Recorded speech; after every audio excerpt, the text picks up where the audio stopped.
A very good afternoon to all, brothers and sisters in the Dhamma. Today is the 8th December 2024 Sunday class. So we'll be continuing our sharing from this book, the Heart Sutra, second edition. We are at lesson 19, page 103. Namo 本师释迦牟尼佛。Namo 本师释迦牟尼佛。南无本师释迦牟尼佛，南无观世音菩萨，南无观世音菩萨，南无观世音菩萨，南无阿弥陀佛，南无阿弥陀佛，南无阿弥陀佛，南无弥勒佛，南无弥勒佛，南无弥勒佛，南无普贤菩萨。南无普贤菩萨，南无普贤菩萨，南无药师佛，南无药师佛，南无药师佛，南无地藏王菩萨，南无地藏王菩萨，南无地藏王菩萨，南无佛菩萨，南无佛菩萨，南无佛菩萨。อะระหังสัมมาสัมพุทโธภะคะวะพุทธังภะคะวันตังอะภิวาเทมิ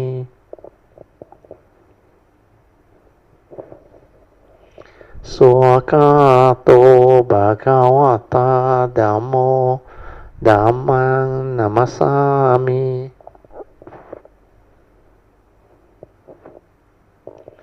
สุปฏิปันโนภะคะวะโตสาวกสังโฆสังฆังนามามินะโมตัสสะภะคะวะโตอะระหะโตสัมมาสัมพุทธัสสะนะโมตัสสะภะคะวะโตอะระหะโตสัมมาสัมพุทธัสสะนะโมตัสสะภะคะวะโตอะระหะโตสัมมาสัมพุทธัสสะบุตตังสรณังกัจฉามิธัมมังสรณังกัจฉามิสังฆังสรณังกัจฉามิDutiyampi bedang saranang gacchami Dutiyampi dhammang saranang gacchami Dutiyampi sanghang saranang gacchami Tatiyampi bedang saranang gacchami Tatiyampi dhammang saranang gacchami Tatiyampi sanghang saranang gacchami Panati pata viramani sikkhapadang samadhiyami Adina dana viramani sikkhapadang samadhiyami Kamesu miccācara Veramani sikkhapadang samadhiyami Musawada veramani sikkhapadang samadhiyami Suramiraya majapamadatana Veramani sikkhapadang samadhiyami Sadhu Sadhu Sadhu. Okay, let us pay respect triple jam. Bedang pujemi. Dhammang pujemi. Sanghang pujemi. Invocation to the Devas. In this universe, in their entirety, let the deities or devas come here. Let them hear the good teachings of the King of Sages, which gives heaven and release, Nibbana. This is the time to listen to the teaching. This is the time to listen to the teaching. This is the time to listen to the teaching. Samanta Pacchakawalesu Atraha Gacantu Devata Saddhamang Munirajasa Sunantu Sakemokadang Dhamma Swanan Kalo Ayang Badanta Dhamma Swanan Kalo Ayang Badanta Dhamma Swanan Kalo Ayang Badanta Namo Tassa Bhagavato Arahato Samma Sambuddhassa Namo Tassa Bhagavato Arahato Samma Sambuddhassa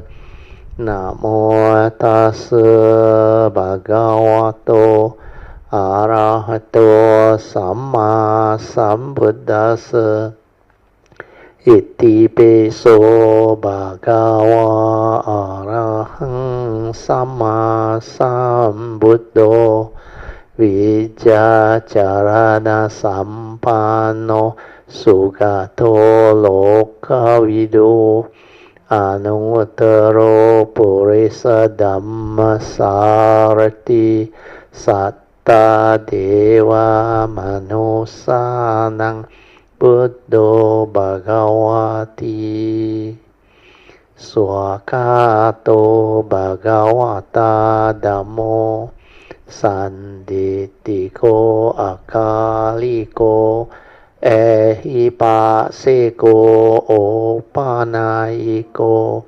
Pacyatang Veditabo Vinohiti Supatipano Bhagavato Saukasanggo Ujupatipano Bhagavato Saukasanggo Nyayapatipano Bhagavato Saukasanggo Samicipatipano Bhagavato Saukasanggo Yadidang Cattari Purisa Yukani Atta Purisa Pugala Esa Bhagavato Saukasanggo Ahuneyo Pahuneyo Dakineyo Anjali Karaneyo Anutarang Punyang Ketang Lokasati Sadhu Sadhu Sadhu. Okay, you all can be seated and we shall continue from where we stop. Turn to page 103. Sometimes being sensitive to say, I'm really sorry and please forgive me if I have knowingly or unknowingly caused you any misunderstanding can go a long way to make people feel good and happy as opposed to engaging in unfruitful argument that can lead to further misunderstanding and enmity later on. So sometimes we need to understand a life situation in order to resolve it amicably. We no longer try to be right. In fact, most people land themselves into problem is because they hold on to their views and they try to be right. When you try to be right, you end up arguing. No point.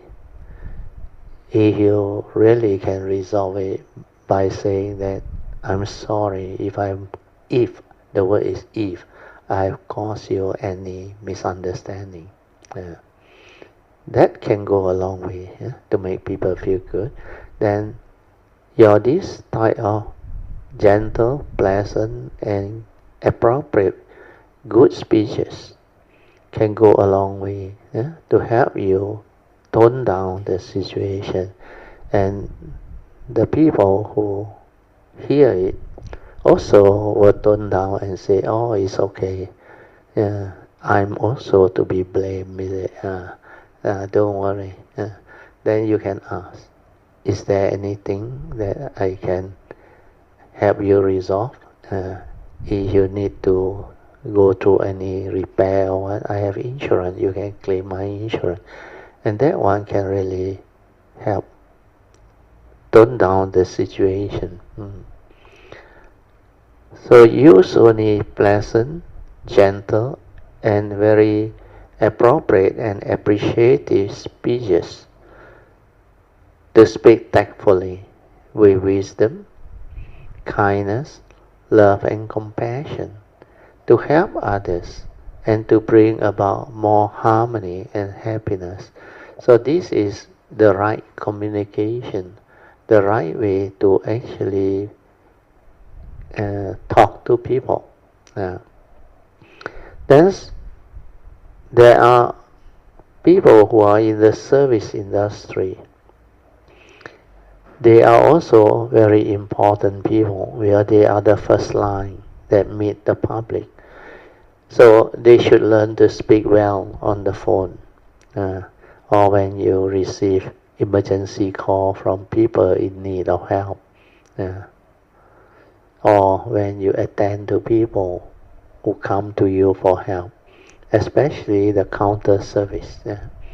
So those who are attending to emergency phone calls and services must have the ability to use gentle, pleasant, and good speeches to calm people down and to assist them to handle the situation calmly and appropriately.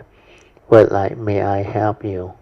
And how can I be of assistance to you? Are very useful and appropriate opening approach or speeches. Understanding the importance of applying the four right effort to purify our action, speech, and thought process is also very important. And this is also a very important aspect of the whole cultivation. That's why cultivating the four right effort is very important, especially the third and the fourth. There are also three very important purification process needed for cultivation, and they are purification of morality, or in Pali is called Sila Visuddhi. Visuddhi is purification. Then purification of mind, Chitta Visuddhi. Then there is the third one, purification of view, Ditti Visuddhi. These three types of purifications or Visuddhi are part of the 7 stages of purification or Satta Visuddhi as taught by the Buddha. So next section is 1.7. We will go through the 7 stages of mind purification. 7 is Satta, Satta 7. Visuddhi means 7 stages of purification. So the 7 stages of purification or Satta Visuddhi as taught by the Buddha are as follows. Sila Visuddhi is the first one, means purification of morality or virtue via our ability to keep our precepts, so that we do not antagonize ourselves with the karmic consequence, so that we can purify our morality to be free of the evil roots of greed, hatred, and delusion. So in order to keep our precept, we must have this right view. With regards to the law of karma, then we should apply the advice of the Buddha, follow the advice of the Buddha to avoid all evil, then to cultivate goodness. So avoiding all evil is to undertake the precept from committing all this evil. That's why under the precepts, is it always start with Panatipata Veramani Sikkhapadang Samadhiyami, means I undertake the training to abstain from killing or causing harm to fellow living beings. So undertake the training rule means we train ourselves to keep our precept is very important. To do that, you must have mindfulness and you must know what constitutes evil. How can you abstain from committing all this evil? Means causing harm or cause to kill.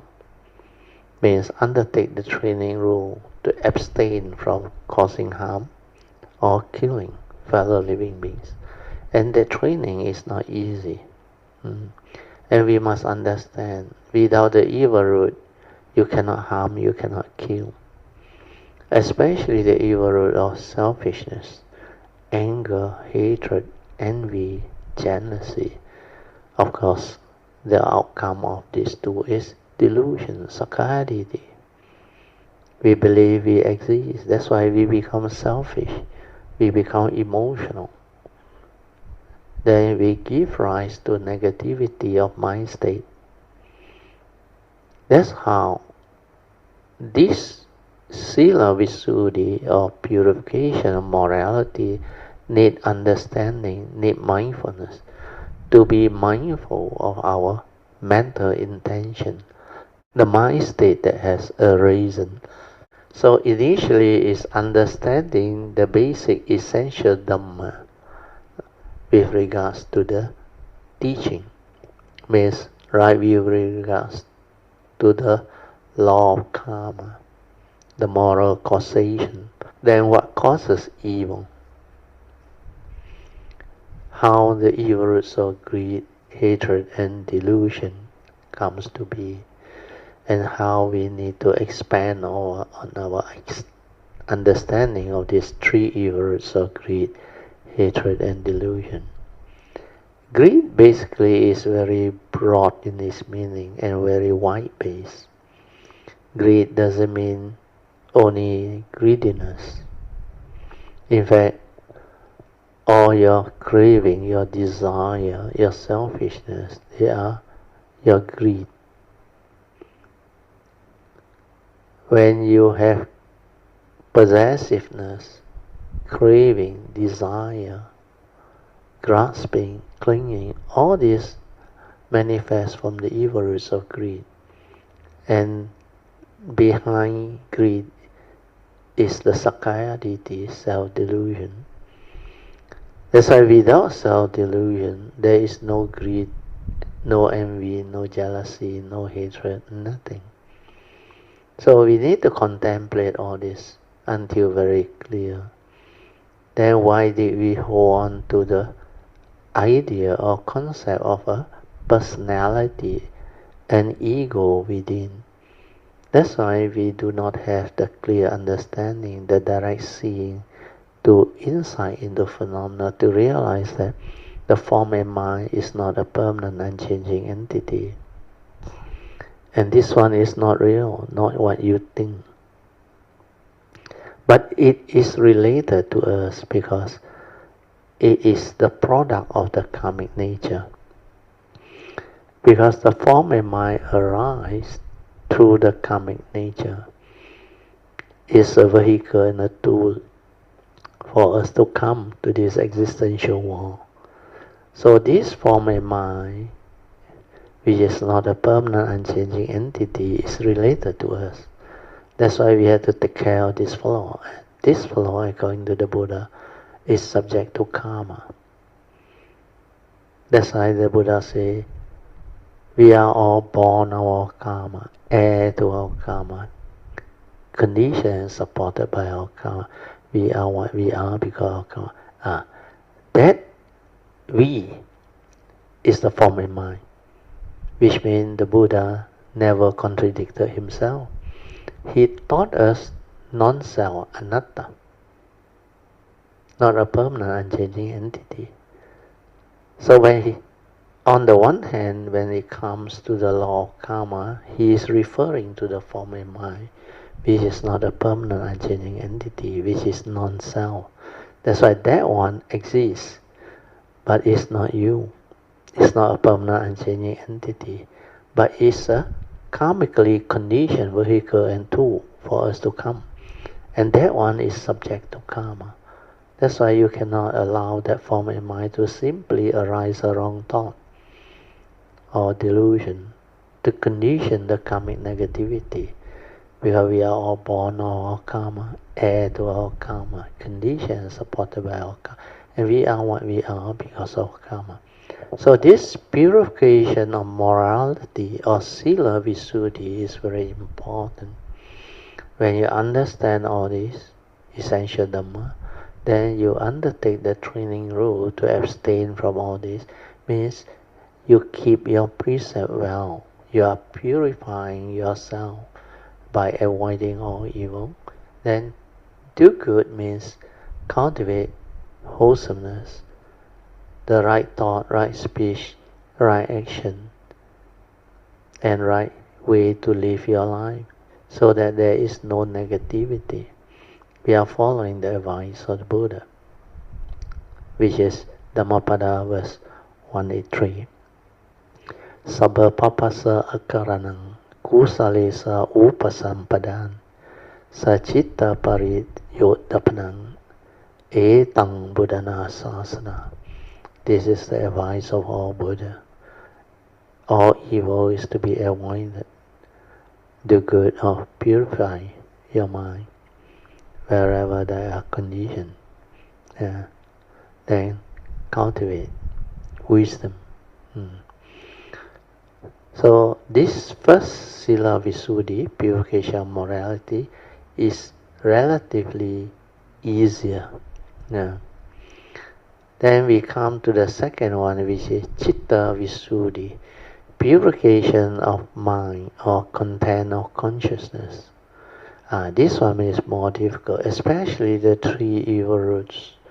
We are an awareness of how it arises, to condition one into negativity, then how to root them out via wisdom to develop the wholesome state of mind. So to purify the mind is to purify the content of consciousness, so that the evil roots of greed, hatred, and delusion is not there. This one needs mindfulness, awareness, to be aware.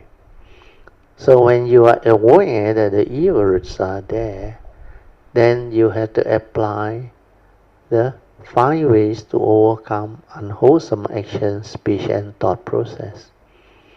That's why the 4 right effort also come in. And the first right effort is right effort to abandon the wrong thought, wrong speech, and wrong action that has a reason.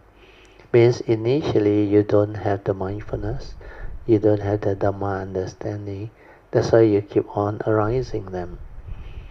Then when you start to develop the understanding of the basic essential Dhamma teaching, then you start to attend to it. But you know that they have a reason, but you don't know how to resolve it. You don't know how to abandon it. So the Buddha taught 5 ways. He said, first, think of the opposite wholesome thought, so that the unwholesome thought of greed, hatred, and delusion cannot arise. But that one is just thought-based, temporary. Then the second one is, think of the consequence of holding on to that wrong thought that has the evil roots of greed, hatred, and delusion. The consequence can be understood easily. Your life, you hold the key to your own life destiny. To be happy or unhappy is entirely your choice. So choose to be happy. If you hold on to the wrong thought that has the evil roots of greed, hatred, and delusion, you will condition your negativity of karma, karmic negativity of action, speech, and thought process. So this will bring about karmic downfall. So you ask yourself, your life, do you want to allow this to happen? If not, then determine to abandon it, not to allow it to arise. Means you must see the danger in holding on to it. Then you will relinquish it. Yeah. So how to relinquish it? You have to use the third way. The Buddha said, we don't have to do anything. We just have to relax, maintain awareness, and be with the emotion that have arisen. If there is anger, hatred, or fear, or envy, or jealousy, you just silence everything. Develop mindfulness to be with it. Then you realize as long as you don't allow it to continue the thinking, the sankhara activity, you don't allow that wrong thought to continue to proliferate or manifest, then by itself it slows down and finally ceases. Then you realize a very profound understanding that all this mind state of anger, hatred, delusion, including selfishness, covetousness, greed, possessiveness, all of your craving, wanting, they are not intrinsic. They are dependent originating mind state, born of wrong view.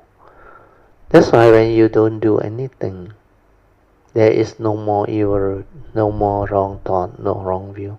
Then that itself is your true mind, awareness nature. And there is a purifying process, a purifying force and energy. So when you remain silent and peaceful, the very flowering of that wrong thought is the very ending of that wrong thought. So the root cause of the arising of the wrong thought no more, then it ceases. Then you realize they are not intrinsic within your nature. Means they arise due to wrong view, wrong thought. They are byproduct of your true nature. Then you realize by not doing anything, by having the understanding to be with that thing, that it ceases. So when it ceases, you realize a very profound wisdom, understanding. If anger is not me, craving, desire, possessiveness also is not me, then I don't have a problem. I just have to understand this and do not allow the thought process, the wrong thought, with the wrong content of consciousness to delude me. That's why to purify the mind of the wrong thought, the evil roots, is very easy. Don't have to do anything.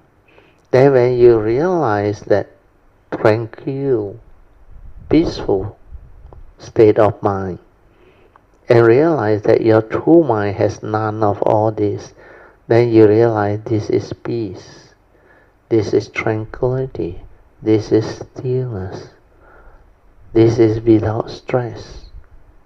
And this is what enlightenment is all about.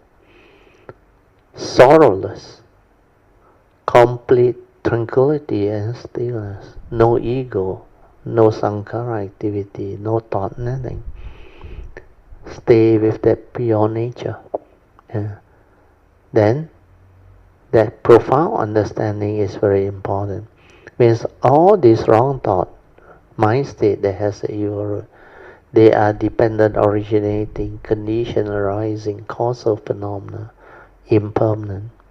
They come and they go, dependent on condition, they arise. When conditions cease to be, they cease to be. Then our true nature, true mind, has got none of all this. That's why the third way is very powerful. It is. But then you need to move on to the fourth way to develop the wisdom to really live it. Otherwise, every time you go into life, through your sense experience, you stir your mind again. Then all these wrong thought, evil roots, they manifest again. Then you have to silence your mind or go somewhere, quiet yourself down to experience the peace.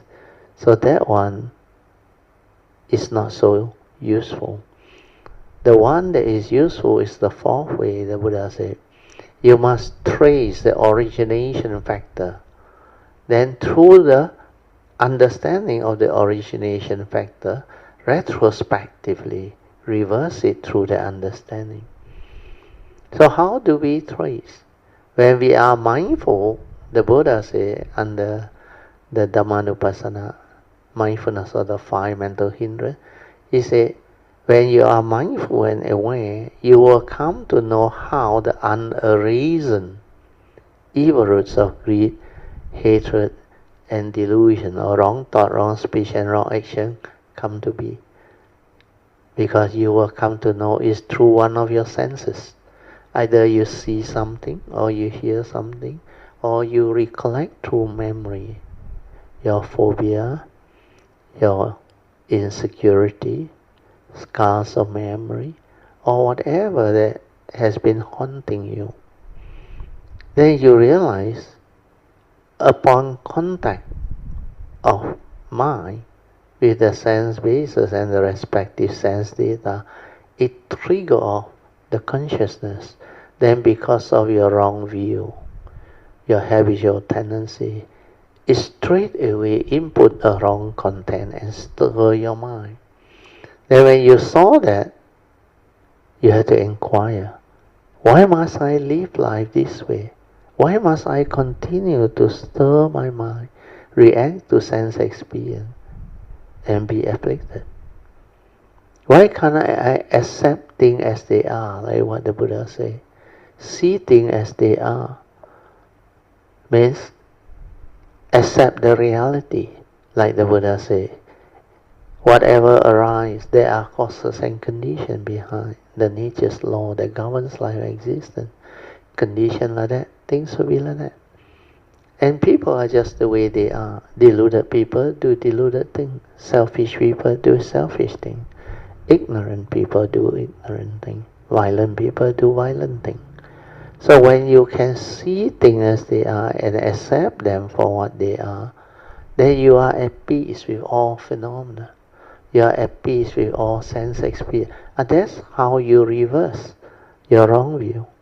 Means you straighten your view to learn to accept the reality of the moment, to accept what is, because that is the reality. Reality decides life, not your way, which is not nature's way. You want things your way, which is not nature's way, you will suffer. That's why purification of mind need the third and fourth way to develop the wisdom to enable you to free. So this wisdom, when it develops, it becomes yoniso manasikara. Wisdom at the moment of sense experience. Manasikara is the attention, the moment of attention. Yoniso is wisdom. Wisdom at the moment of sense experience. The Buddha said, you need to have this yoniso manasikara to attend to life. So whenever this wisdom manifests, then it will tell you, sabbe sankara anicca, sabbe sankara dukkha, sabbe dhamma anatta. Then thing is just the way it is. Condition like that, things will be like that. See things as they are. Living beings are just the way they are. The world is the world. Condition like that, things. Then this will stabilize, become the wisdom that will prompt you at the moment of sense experience. Then you realize you become more and more peaceful, more and more quiet. Not like last time. Every time react and stir your mind. Then you realize you can be at peace with almost all life situations and every moment of sense experience. Then you realize your mind does not stir and react to sense experience like before. Means you have more moment of peace, more moment of tranquility, stillness, space in your mind. You no longer get agitated, angry, emotional, You no longer react and create all the heedless thinking. No more. That's how from Sila Visuddhi we go into Chitta Visuddhi and we develop purification of mind. It's only after you can purify your Sila, then you can move into content of consciousness, purify your content of consciousness or mind. Then when you have this ability to purify your mind, then only you can move on to the third one, purification of view, to straighten your view. Because after that, that wisdom that arises is how the cultivator actually transform. You straighten your view to develop the wisdom to transform. So from Chitta Visuddhi, purification of content of consciousness, when you can root them out, then you have wisdom. Then you can purify your view. Then the next time you see things, you hear things, smell, taste, tactile, feel or think or anything, at the moment of sense experience, that Yoniso Manasikara will prompt you, that wisdom will prompt you, and that is your view has changed, your wisdom has developed. So this is purification of view, Ditti Visuddhi.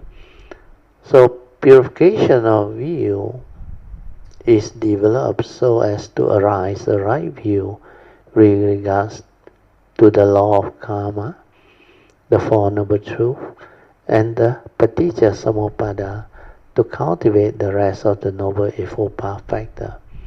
Know the difference between right and wrong view, to develop the true understanding according to reality, and to see things as they are.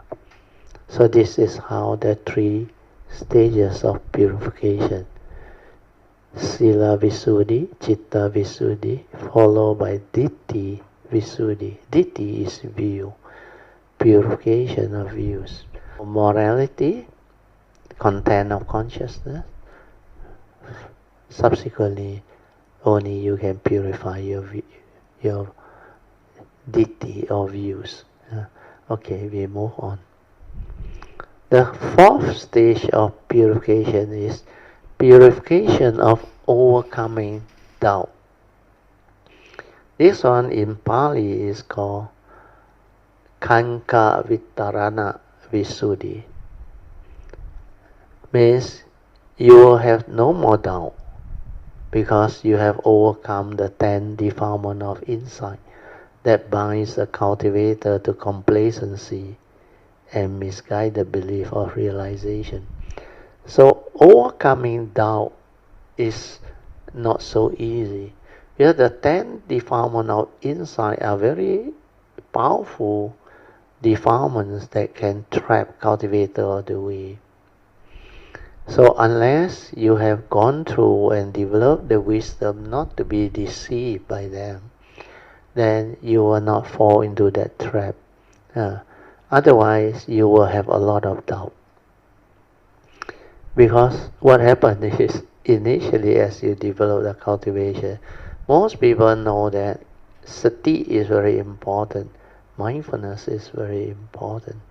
Then they diligently cultivate with faith, with saddha, virya. Then they develop the daily mindfulness until very stable. Then until suddenly, like throughout the day, they are mindful, non-stop, mindful. Then they develop a lot of happiness, a lot of joy, which is good, pity. But then they become complacent. They thought they have transformed.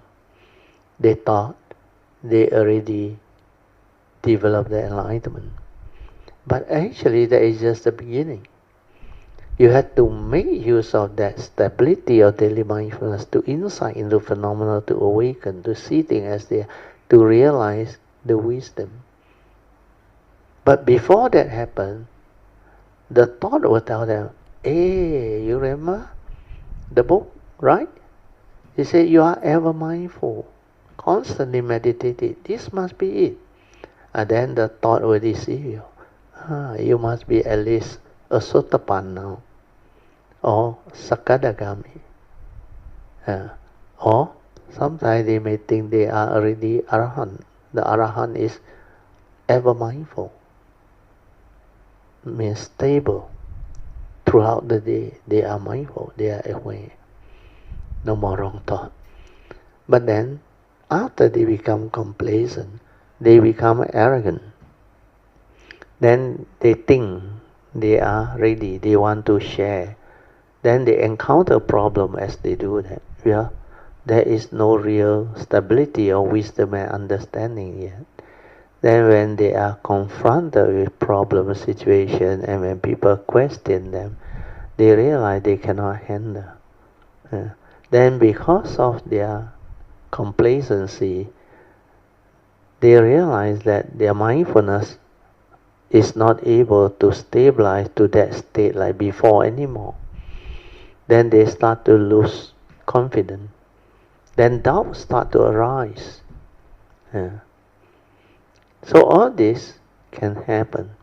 So the defilement of insight that lead to complacency can actually trap a cultivator. That's why this stage, fourth stage of purification or overcoming doubt, to root them out once and for all, is very important.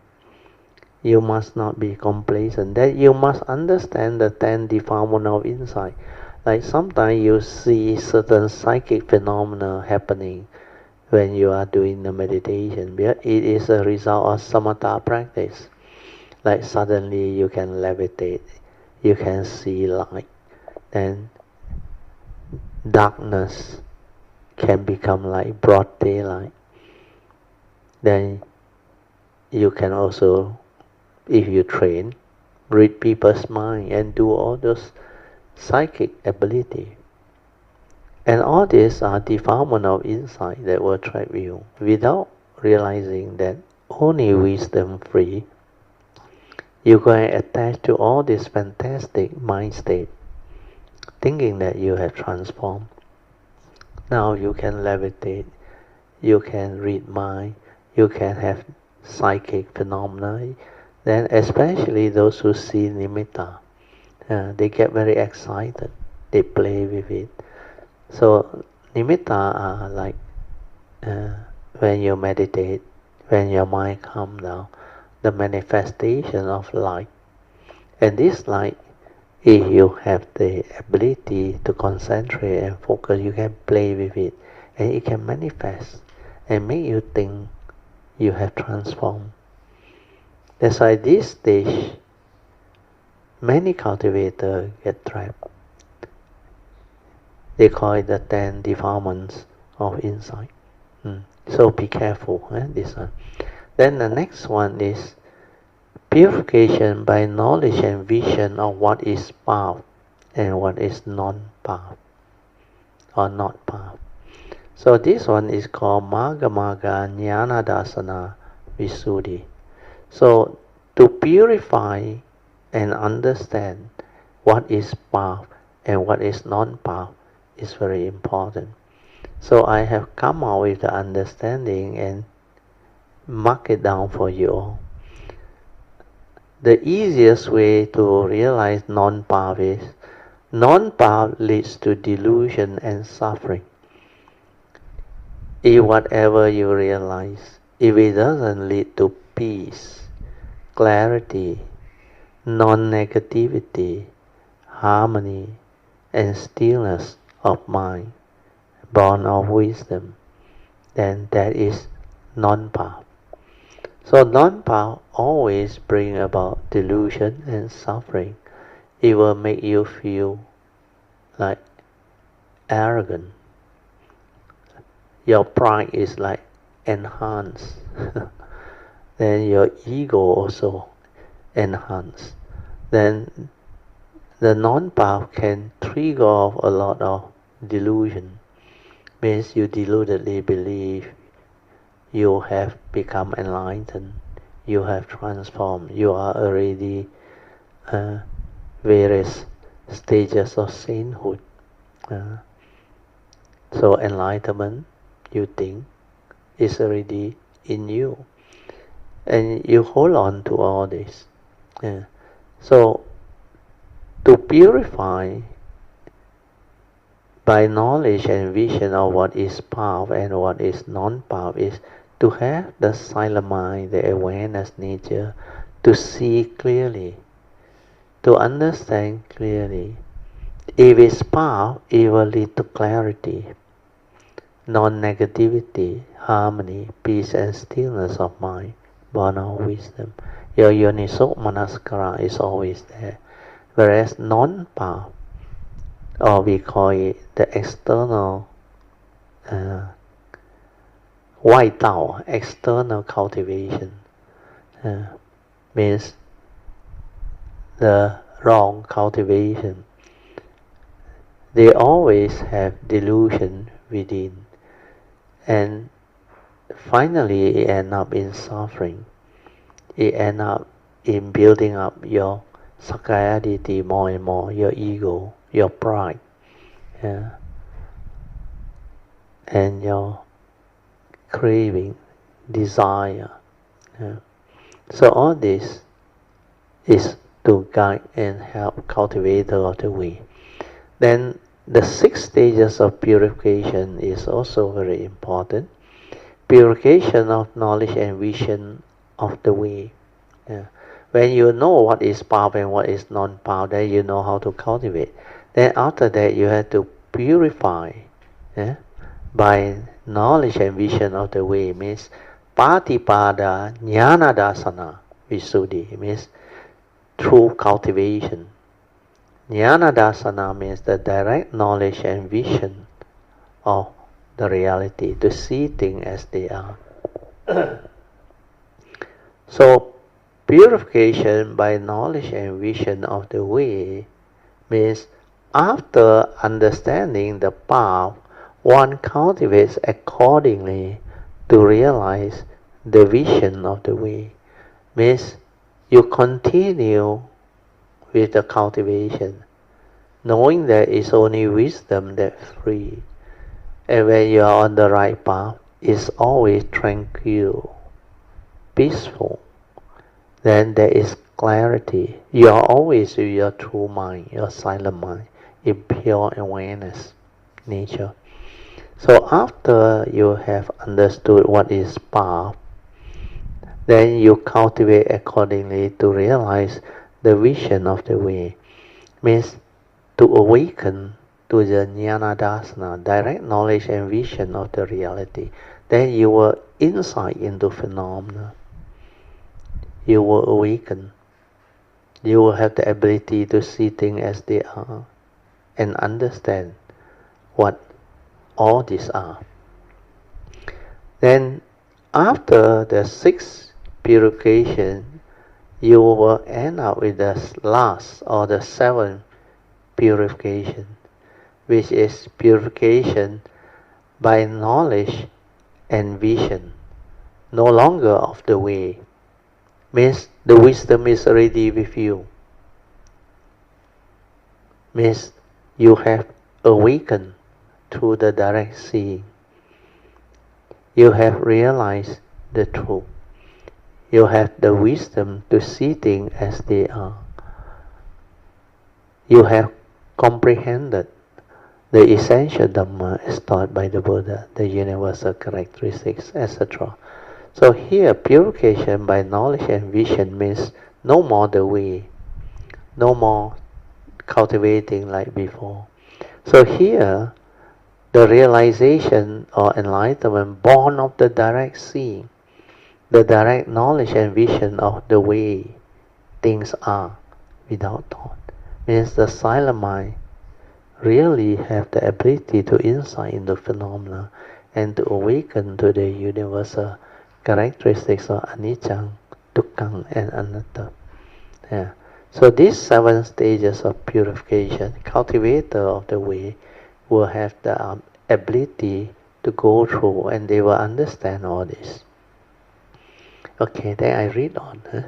Since meditation as taught by the Buddha is the Noble Eightfold Path, so if one's meditation does not lead one back to the cultivation of the Noble Eightfold Path, via heedfulness or sati, as taught by the Buddha, then it is not the Buddhist meditation as taught by the Buddha. If after having experienced fantastic meditation experiences, and one may think that one is already enlightened, but if one's action, speech and thought process are still very crude, with a lot of wrong view and delusion, then one must check what type of enlightenment is that. Is it in compliance with the Noble Eightfold Path factor? Do you have the embodiment of all these Noble Eightfold Path factor?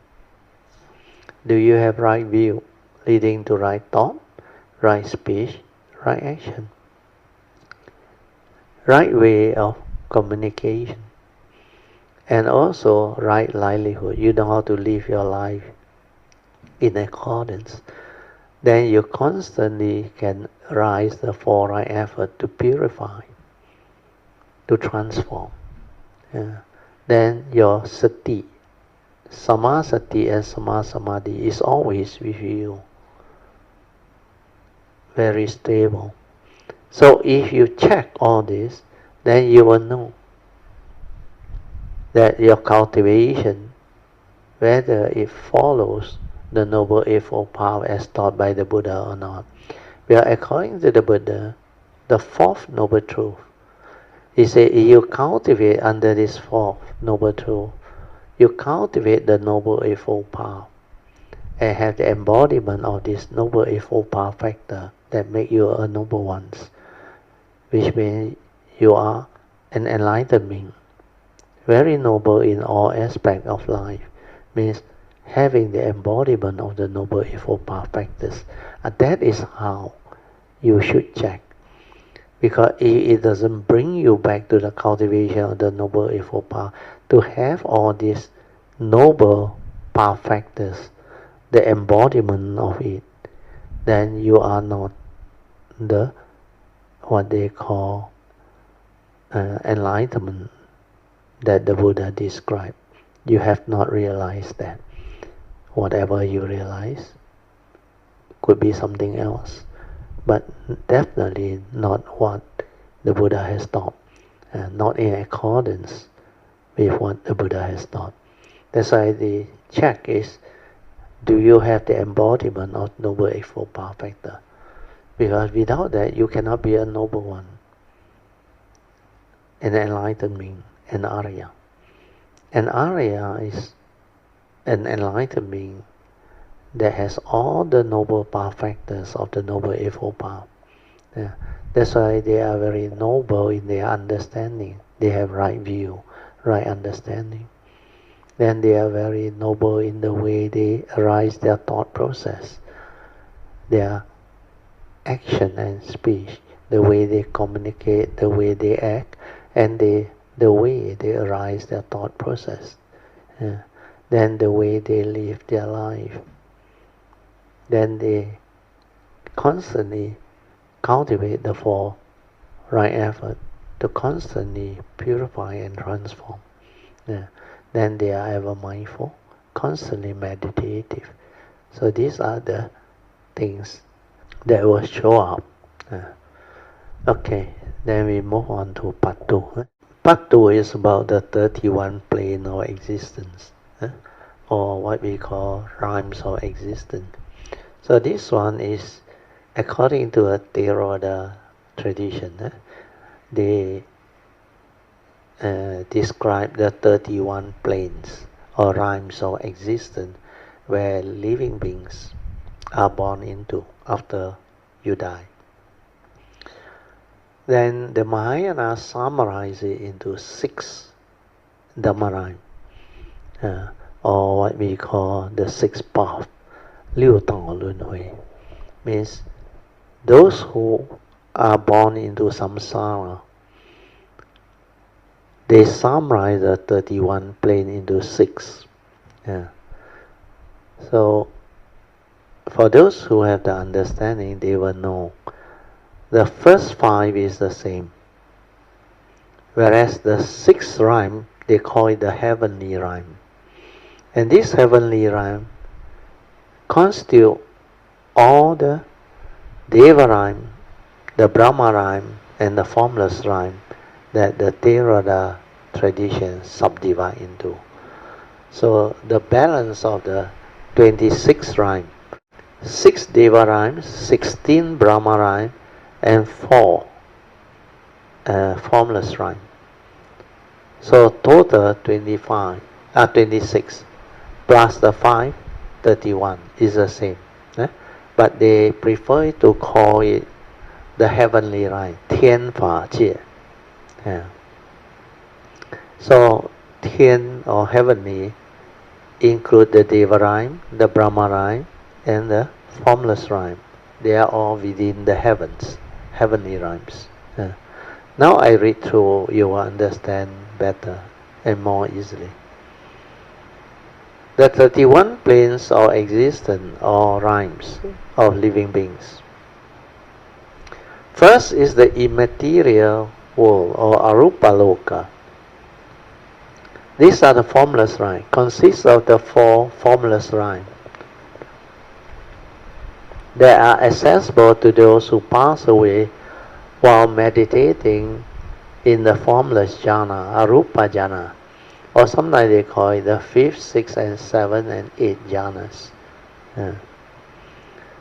Then those born within the form rhyme, the 5 material world or rupa loka, consists of 16 Brahma rhyme, whose inhabitants, the Brahma, experience extremely refined state of mind or mental states, especially the 4 Brahma Vihara. These rhymes are accessible to those who have attained at least the same level of form jhana, means 1st jhana, 2nd jhana, 3rd jhana, and the 4th jhana, and who have thereby managed to temporarily suppress their hatred and ill will. They are said to possess extremely refined bodies of pure light. The highest of this rhyme is the pure abbot, and they are accessible only to those who have attained the sainthood stage of non-returner or the 3rd stage of anagami awakening. The 5 material world and the immaterial world together constitute the higher heavenly rhymes. Then there is the sensual world of Kamaloka. Kama here is Kama, which is sensual. Loka is world. So the sensual world consists of 11 rhymes, which experience both pleasurable and non-pleasurable sensual mind state. It is dominated by the 5 senses. 7 of these rhymes are favorable destination, and it includes the 6 Deva rhymes and our own human rhyme, whereas the lowest of the sensual rhyme are the 4 woeful rhyme, or we call it the bad destination, which include the woeful rhyme of the demons, animal, petas, and ghosts, or ghosts, plus hell rhyme. The enlightenment means mind that has clarity and wisdom and is no longer deluded. Then genuine wisdom is with complete clarity and understanding. Then the 3rd noble truth, cessation of form and mind leading to nibbana, means the form and mind cease to be. Means our ordinary form and mind, that one will come to a complete cessation. That's why nibbana or enlightenment in the here and now is the complete cessation of form and mind. The mind ceases. The mind realizes itself and ceases. And because of that, that form and mind that went in will realize what they call the Nibbanic Dhatu, or we call it the unconditioned, the realization of Nibbana, which is the unconditioned. You cannot talk about it, you cannot describe it. It's not a mind state at all. It's just complete cessation. That's why they call it Paramang Sukhang, the highest peace, where there is no agitation at all, complete stillness. And cease. Even the pure awareness also no more. That's the beauty of it. Okay? After that, we go on to part 3. Part 3, report on meditation. So there is a question. I have followed Brother Teo's class for almost 19 weeks by now. This one is remembered by a sister. She is very good. He said, I can feel the calmness and peace within more often now. See, this is a sign of progress. And I can sit for 1 hour and feel light-hearted with more clarity. See, these are the characteristics of the true mind. Joy, calmness, and peace within. Most of the time. My mind is a lot quieter and less heedless, means the heedless thinking, like no more. There is very much less wandering thought or heedless thinking. Then when faced with problems, she also knows the mind is not so afflicted like before. So this is a sign of good progress. Then I reply. Oh, sorry, there is a second part to it. She described. He said, my daily mindfulness has improved. She can know it. That's why I say the cultivator will describe it, because they understand. They go through. When you are in sati, you will know. Then she said, now when I encounter a problem, the mind is not so easily stirred like before. I am now able to be more aware of my own mental intention, especially the negative one with the 3 evil roots. See, this is how you transform. And with this clarity of awareness, I'm able to cultivate the 4 right effort, to abandon and to prevent the arising, to promote and to refine upon the various mind states with greater ease. If you can go through this, means you are on the right path, you have done well, means you have seen the way, you will realize the truth sooner or later. Then the third part is, after cultivating the daily mindfulness, when I encounter sloth and torpor, I can just accept the reality of that state of sloth and torpor without any intention to do away with it. Means she is not agitated like before. She don't have wrong view to like want to push it away. No more. And this acceptance allows my silent mind in sati to take over and remain in peaceful awareness within.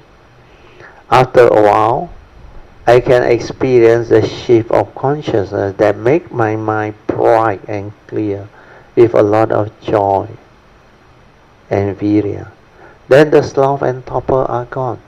See, this is what a good cultivator will come to realize. All this will happen very naturally. That's why my reply, Brother Teo, these are very good meditative results, born of correct meditative cultivation and right understanding. That's why I congratulated her. I said, Mahasadu to you, sister. Always remember, whatever you do in the name of meditation, if it can bring about more clarity of mind with inner awareness and peace, to live life with a lot of happiness, joy and understanding, then that is the right meditation. The meditation as taught by the Buddha will also enable you to develop all the wisdom and virtue or wholesomeness born of the cultivation of the Noble Eightfold Path, to live the noble life of a noble one. So these are all very beautiful explanation and understanding. And to truly live life, the mind must be in silent inner awareness, to be with the moment, to experience all the beauties and wonders of life. You can do that, my nature will subdue you. Most living beings are healers because they think a lot, and they are most of the time too busy thinking, planning and worrying about life. So much so they totally miss out on life. That is, they don't really live life. To be at peace with every moment of sense or experience is genuine wisdom. To have the clarity of mind and right understanding of wisdom, to know how to act and live life to the fullest, meaningfully, is most important. See, all this can be done. Huh? Finish, huh? Okay, we stop here. Huh? We will end here. Relax. Maintain awareness, stabilize the awareness, and allow the mind to settle down until you realize the true mind. Then stay at the heart. Develop what we call trust. Trust our nature to develop the understanding and the internal movement until that nature detect the gateway on itself. Then a lot of things will happen. You don't have to do anything. You just relax, maintain awareness, and allow the nature to move. Okay, you can slowly, mindfully come out of the meditation. So now you'll continue your second session, which is meditation reporting, followed by whatever Dhamma question or question on meditation that you may have. Then we can also share about Dhamma in daily life, based on your cultivation and all those things. Okay. Brother, what I can say is because my wound, how is there are few rounds. I would say in one time there may be 1 or 2 days in that instance when I get the wrong food. So actually, I discovered 1-2 days ago actually that the thing is growing deeper into my flesh. Even the surface doesn't look different. Because I lately for 1 week I can feel pain if I stand there in the kitchen for like 10-20 minutes, and then I never go and explore until last 2 days. I go and explore. I discover the skin that surface. Actually, I have a rounding and the tail. The tail all the time is giving me problem. But lately I discover outside of the tail, further away from the tail, out to the healthy skin is okay. But then I explore yesterday that when I press it in, that's where the pain come up with. So I think it's growing deeper into my skin, into the direction of you should check with the doctor that did the surgery. Yeah. So I don't want to go back to Western because Western they already give me so much of antibiotic, but it doesn't really work. That's why I have to go for asthma. So yesterday I go and see homeopathy. But I also discovered coincident Friday night also I met an accident where people knocked my back of my car. So when the 3 cars involved, I'm the first car in the front. So when that thing happened, because I also got experience being knocked by people in the past. So the other 2 guys also very young like 34, 38. So we all are very calm, and then we go and make police report. So I'm still handling it. So it's not really bothering me. But I discover maybe for 1 week, certain time I got this worry attack of the wound. Oh, okay. It's really stir my mind, and But I the don't want to. homeopathy, what did they tell you? What did they advise Homeopathy you? doctor didn't say anything. He gave me all those things and just say that it will clear. He also not seems to be interested in my story. Oh, okay. So I just try out from today. So Mm. I don't know, but I know these few days I really not really have the mood to. So I know that because it had been 5-6 months from all Yeah, the it's a bit time. long. Yeah, a bit Yeah. long. Yeah. Yes. And I also actually, when I go back for follow-up with orthopedic, I did tell the doctor, I say, y'all should dig a bigger piece of the flesh. Then the doctor who is not operating me, GH, they always are different doctors say, oh, when it is the flesh is not liquid dice, we cannot operate. He say like that. But I came across my neighbor just told me today, she said last time her daughter, they dig a very big, my one is like a heel and they just pick the tip of the heel, pick of the heel. Oh. But my neighbor one, she said her daughter in private hospital, they dig into it like what do you call that? Like the lombong BJ Tima, the mine, Oh, okay. landing, thin mining like that. They say they dig inside very big. Mm-hmm. So that's why they dig only the tip. So now, and furthermore, initially I have a routing and the tail. So the tail, even no matter how, because when the outside heal, I thought it heal. I take care. I took eggs and then some seafood. Then the pus come out. Then I become very stringent and more. Now I already do to the maximums in my diet. So I feel like I have this. I know I have this attack at certain time. I really say don't know what to do with the wound. So I still hold on, it's cling still on. bearable. Yeah, it's bearable, but I Do also you feel that it's not completely healing? it's definitely. In fact, I Or can feel it then grow. you have to go and seek maybe second opinion or go back to that surgeon that did the thing for you, because you have to tell the where did you do it, UH Oh, GH. or GH? You got to go back and tell them you are not feeling good, then see what the specialist has to say. Maybe they will do another Yeah. diagnosis. Yes. Many is telling me they go for first round op, then second round procedures. Yeah. So It I should am. be continued by the same hospital, but they will take responsibility and look into it.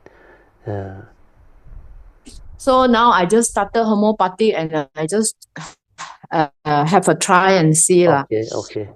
Because Okay. the You doctor last monitor. time, when the first time I go for X-ray, I asked them why X-ray. They say they want to see how deep is the thing.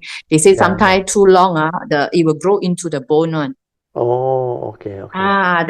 When the first time the orthopedic doctor see me, I along the way, because they also post me to skin specialist where I also ask, then from skin they refer me. So I do ask, they do say things like that. That's why they want to do X-ray to see how deep the thing inside, something like this lah. Okay.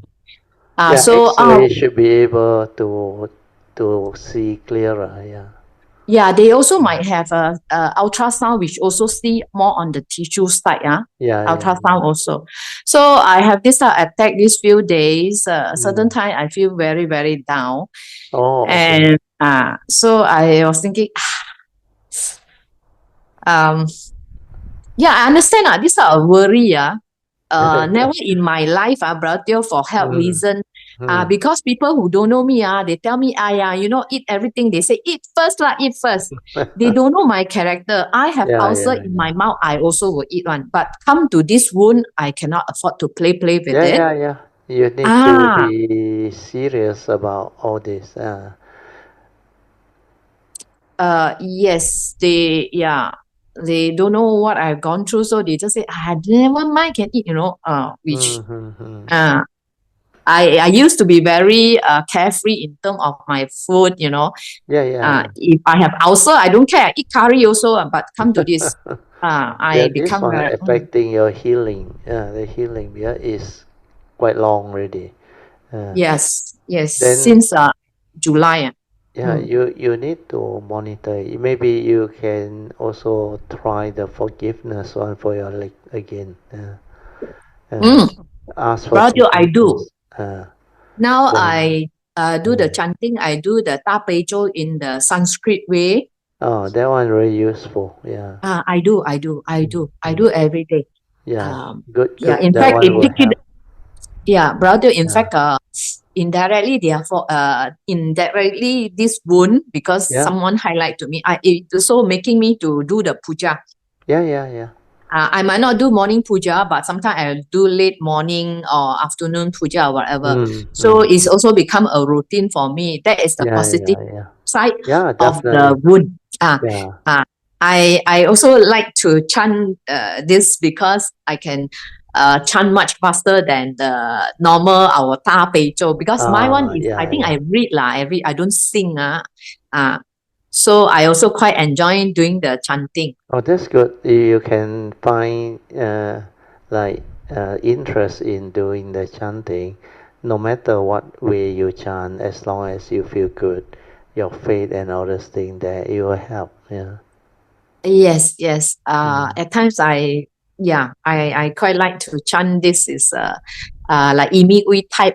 It's not rather than the Yeah, yeah, Mahayana yeah. type. That one is more soothing, more conducive. Yeah. Yes, Mm. that is the plus side from this happening of the wound. It bring Mm. me back into my puja, and of course, the ask for forgiveness is become a routine also. Mm. Very good, very Mm. good. Uh, that is what I can know about it lah. Mm, mm, mm. So, When basically, you meditate, how you feel? The leg um, part. uh, meditate same, but I find that Does it does it have any pulling sensation or like tactile thing to draw your attention there? Or you no, don't no. feel anything? You don't feel When anything? No, when I'm in sitting position, it will be better. But I know Oh, okay. those. In fact, I also stop all my physical exercise activity for the leg to fully Yeah, yeah, yeah. For rest. the time Uh, being, you should.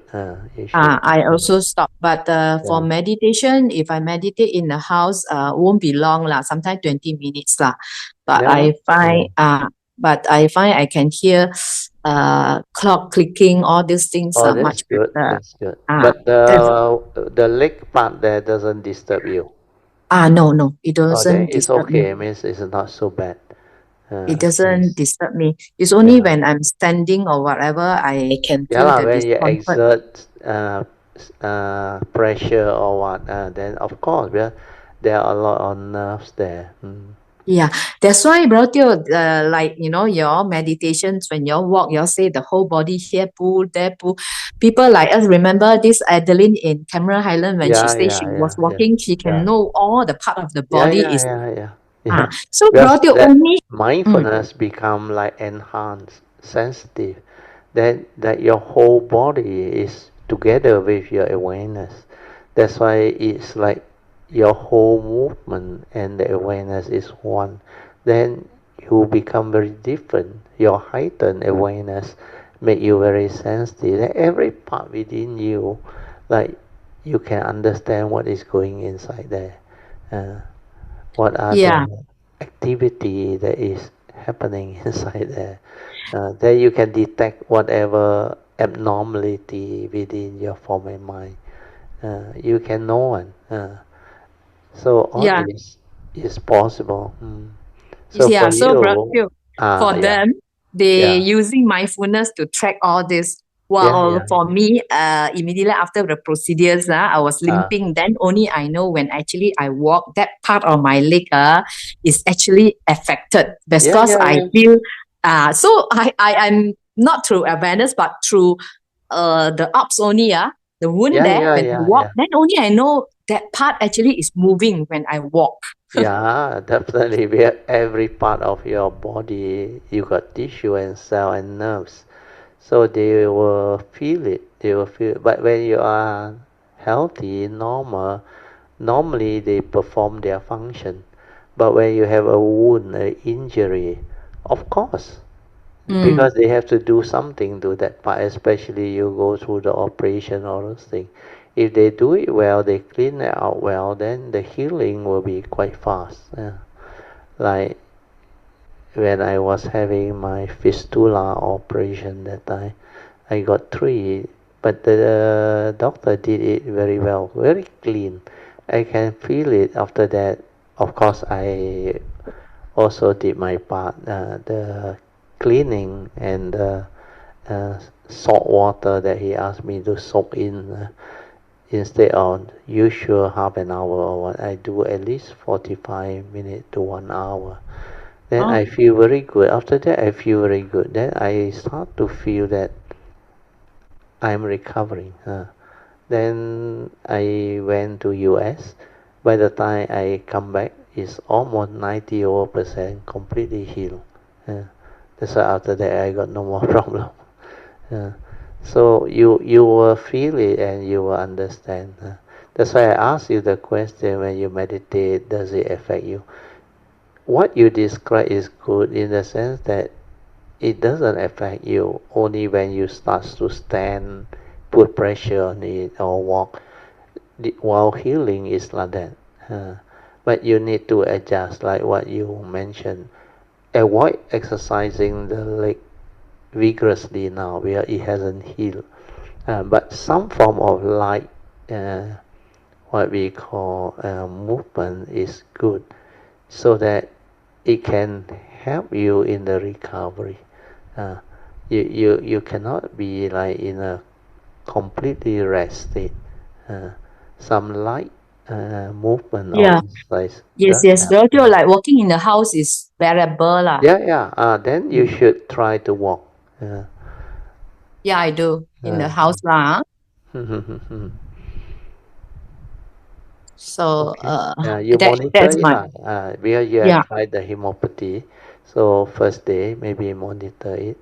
Then based on what you described, I think you should recover. Then you do your ask for forgiveness and your routine with the faith. I think you should recover. You should recover. Not a problem. Yeah, thanks. Do you have any other question regarding today's topic or sharing? No, brother, No. today the sharing is I cannot masuk lah. Oh, never mind. About the The purification of mind. seven stages of purification. I think I'm totally cannot follow on the one. Yeah. Because Purification of you have not gone into the mindfulness training. You have not developed it.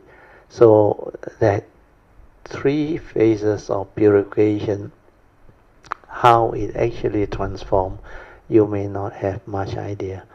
That's why purification of sila, when you develop the mindfulness to actually contemplate, reflect, and just do it, the first stage can be seen. Because the first stage is relatively easy. Like sila means you must have the essential Dhamma to understand why the Buddha advised you to avoid all evil. So to avoid all evil, you have to go through the sila part. That's why sila is described in such a way. I undertake the training rule to abstain from something. So like panatipata is abstain from killing and causing harm to fellow living being. Because this has karmic consequence. So if I abstain, means I avoid the karmic negativity. It means greed, hatred, and delusion is to be avoided and can be avoided. Then after that training rule, you need to develop sensitivity of mindfulness to understand what constitutes evil. Then the meaning of that lobha, greed, is very deep. Then you can actually expand on it. And that is the first stage. That way you can keep your precept ready. You move on to the second stage, which is purification of content of consciousness. Means your mental intention within your mind state. So every moment of sense experience, we stir our mind. So how can we not stir our mind? That's why we have to go through the third way. Then later on the fourth way to develop the wisdom to straighten our view, which is the third sila, Ditti Visuddhi. But before you straighten your view is the third way, where you develop awareness to be with the mind state. Then you realize the moment you are aware, it ceases. Means all these mind states are not inherent within your nature. They are dependent originating mind state, which is following the paticca samuppada. Avijja pacca sankara, sankara pacca vijnanam. Then vijnanam pacca nama rup. A nama rup is the mental intention go in already, the content of consciousness went in already. That's why it become the five aggregate of form and mind. Then your mental intention, your whatever mind state within the mental intention that stir your mind and cause it to react, surface. That's how you got like and dislike, pleasant and unpleasant sense experience. That's why at the moment of sense experience, cultivator of the way and living being, they stir their mind is because they cannot be in a state of equanimity. They cannot have the uniso manasikara or wisdom at the moment of sense experience to bring about an understanding to allow them to be at peace. Means you no longer need to stir your mind. The world is the world, people is just the way they are.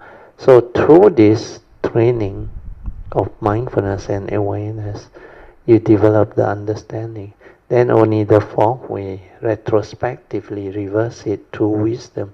That one will lead to transformation of your understanding. That is how from Sila Visuddhi you move on to Chitta Visuddhi. Then from Chitta Visuddhi you root it out through Ditti Visuddhi, purification of views. So that one you need to go through mindfulness training to develop the understanding. And then of course the other purification also need you to move into the higher cultivation. So at the moment you cannot follow, never mind. Means you have not developed the understanding yet. Yeah, I know there are those important pointer, but I can't. Never mind, it's okay. So develop your daily mindfulness first. Then look after your physical issue. I wouldn't call it a problem. Your leg issue, get it resolved. Then develop the training later. Then you can discuss with maybe Song, Alicia, Man Yuen Deo. Then even PG when she come back. All this Dhamma discussion can bring about understanding where they might have gone through. Then they can share with you how they do it and how they develop the understanding. Where you all are very close together with Chin Hao, they all. Yep. Thanks, Brother Teo. No problem. You got any more questions? No, not at this moment, Brother Teo.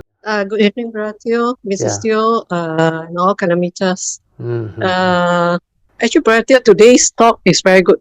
Yeah, you can understand because you have developed the cultivation. That's why you will find it very useful. Very good. It is very clear in the explanation. Yeah. It's very clear, the explanation.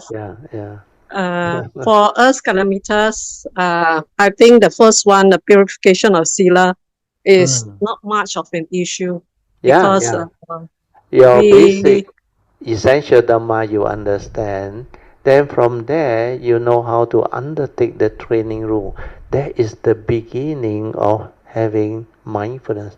But before that, you need to understand what constitutes evil, then expand on it. Then from there, you go into the cultivation. That's why from sila, through understanding, you mature into chitta, the content of consciousness. That one, we need the third way and the fourth way. So the first That one is a bit sila, tricky, right? yeah, definitely. Yeah. That's why for those who have the mindfulness training and the cultivation, you all will find it very useful. But it's very clear, very systematic, and the way it's explained, it develops the clarity of cultivation. Otherwise, very few people understand what these three things is, where they think is the same. No. When you have the understanding, you know sila visuddhi is just the sila part, which is the morality part. That training don't really develop the high level of wisdom yet. The high level of wisdom come through the Chitta Visuddhi and finally Ditti Visuddhi, where your mindfulness really go in to let you understand the content of consciousness, its movement and its activity. Then how your mind transform later on, where the Yoniso Manasikara stabilize, your contemplative wisdom, your direct seeing, your third way, where you silence your mind and see that all this mind state that is the result of your mental stirring and reaction born of wrong view, how it actually caused you to be what you are. And then from there, you realize that they are not intrinsic. They are condition arising mind state, dependent orientating, because of your wrong view, your wrong thought, your wrong understanding. Then it comes about. Then through this, you develop the realization that if they are not intrinsic, means they are dependent originating, condition arising, causal phenomena, not a permanent unchanging entity, means these are sankhara activity that arise and pass away based on causes and conditions. It's not intrinsic. Means fear is not me, anger is not me, envy, jealousy, all this negativity of mind state or positive craving, they are not you. If they are not me, then why do I worry about it? Why do I have to fight it, suppress it, control it? No need. I just let it be. Develop the wisdom to transform so that I will not stir and react like before, so that I straighten my view. So the third way is to understand that it is impermanent, dependent originating, not intrinsic. I mean, it was never you. These are mind states, sankhara activity from the true nature is stir and it move. That's why it is mind make. The Buddha called it mano. Mind make are they. That's why that creation, mundane thinking or activity, is the mundane mind. Mind is the forerunner of all things. Mind is chief. From mind, all things arise. So this will connect you to all the essential Dhamma and let you understand how the teaching comes to be. Then when you understand already, there is a lot of joy. Then you know there is the pure awareness nature, which is the primordial nature. It is just the awareness. Then from there, all things arise, the mundane mind, everything, the stirring, the reaction, the whatever manifestation through sankhara activity. That's why the Buddha used the word mind make are they, means they are not real. Not a permanent unchanging entity. They are all dependent originating, condition arising entity. That's why the paticca samuppada, the third right view, come to be. Then you start to see everything is within the conditioned world. They are all condition arising phenomena. not a permanent unchanging entity. And then the universal characteristic starts to arise. Means, like the Buddha say, whatever arises, there are causes and conditions. Where we live in a conditioned world. Dependent on condition, it arises. So, causal phenomena, condition arising phenomena. So, whatever arises, there are causes and conditions behind. So, these causes and conditions is what the phenomenal world is all about. That's why in the Diamond Sutta is mentioned, 一切有为法 means everything within the conditioned world is condition arising, causal phenomena. And it has to be this way. That's why there are duality, there are concept, there are idea, words, everything within the conditioned world. So all this pertain to the conditioned world, the right and wrong, the good and bad, the Dhamma, everything. But within the conditioned world, you have this. But when you realize the unconditioned, all this is, and it doesn't exist within the unconditioned. And then you realize the unconditioned Dhamma. Means the unconditioned Dhamma wisdom will prevent you from being deluded or deceived by the conditioned world's Dhamma. Where the conditioned world's Dhamma is as real as it can be. It exists within the conditioned world, but they are not real, not you, empty. That's why empty nature or existence, where they are impermanent. They come and they go, cease, finish. Everything is dependent, originating, condition arising. Where is the reality? It's just like I said, the only reality is the present moment. And how stable is the present moment? Split second is the end gone. Split second is the end. And that's the only reality. So how real can life be? That's why all this wisdom, when you connect them, then you realize within the conditioned Dhamma, the conditioned world, there are all these things happening. But within the unconditioned, you realize they are all impermanent, lead to suffering. That's why empty, no reality. He know you, he know me. So all this will give rise to the unconditioned Dhamma wisdom that prevent you from deluded or deceived by the conditioned world's Dhamma. And this conditioned world's Dhamma is, even though it's not so real, but it exists within the condition. It's within life. That's why you can live life, be part of life, and not be affected by what happened. Then you know the law that governs life and existence within the conditioned world, like the law of karma, all those things, and the form and mind is subject to it. But the form and mind is not a permanent, unchanging entity, not you. All this understanding, you will have them. That's how the wisdom develops, and that's how you transform and become very different. That is the uniqueness and beauty of the Buddha Dhamma. So very good. PG, you continue. Yeah, because you can understand. Thank you, for explaining again. Yeah. As we can understand the Dhamma, we can actually see how wise the Buddha is. Yeah. Be able to, teach about the conditioned and the unconditioned world. Yeah. It's it's not something that everybody can think of. Yeah, cannot on. Actually, it's beyond thought on, beyond mind. Without the awareness nature, you cannot see all this one. You cannot comprehend all this one. Even for the conditioned Dhamma, Bertio, it not easy to understand. It takes us so long to understand. Yeah. That's why without the cultivator, the way, the great beings, actually it's not easy on. This type of teaching you cannot find on.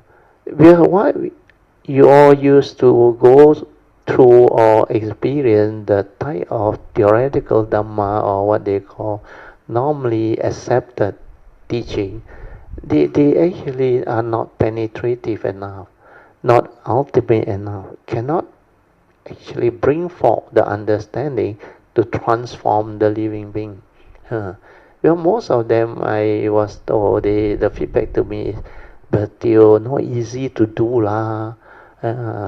We discuss it, we talk about it, we understand, but when it comes to reality of life and existence, when we are confronted with it, when we are being tormented by it, is it not easy?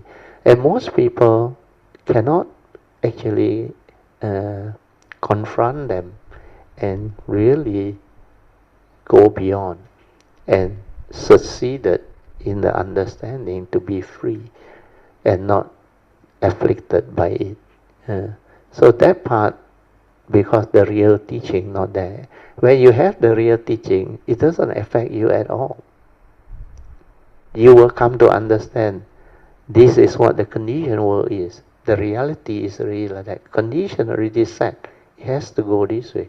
That's why I keep on telling my children, you cannot go against what is the reality. The reality is, this is what is happening.